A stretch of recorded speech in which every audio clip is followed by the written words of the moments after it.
అణుస్థావరాలపై America దాడుల్ని ముక్తకంఠంతో ఖండించాలని ఐక్యరాజ్యసమితికి Iran విజ్ఞప్తి చేసింది. అణు కేంద్రాలపై అమెరికా అత్యంత నిర్లక్ష్యంగా దాడులకు తెగబడిందని ఐరాసకు ఇరాన్ లేఖ రాసింది. ఇలాంటి దాడుల వల్ల పౌరులతో పాటు వాతావరణంపై తీవ్ర దుష్ప్రభావాలు ఉంటాయని టెహ్రాన్ ఆందోళన వ్యక్తం చేసింది.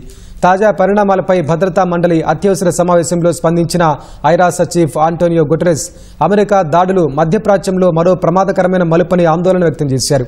ఆ ప్రాంత ప్రజలు మరొక విధ్వంసక చక్రాన్ని భరించలేరని వివరించారు. అన్ని పార్టీలు కలిసొచ్చి సమస్యను చర్చల ద్వారా పరిష్కరించుకోవాలని హితవు పలికారు. అంతర్జాతీయ శాంతి భద్రతల కోసం అణ్వస్త్ర వ్యాప్తి నిరోధక ఒప్పందాన్ని ఇరాన్ గౌరవించాలన్నారు. మరోవైపు అమెరికా దాడుల వల్ల ఇరాన్లో అణు భద్రతకు ప్రమాదం తలెత్తిందని ఐరాస భద్రతా మండలికి అంతర్జాతీయ అణు ఇంధన సంస్థ IAEA తెలిపింది.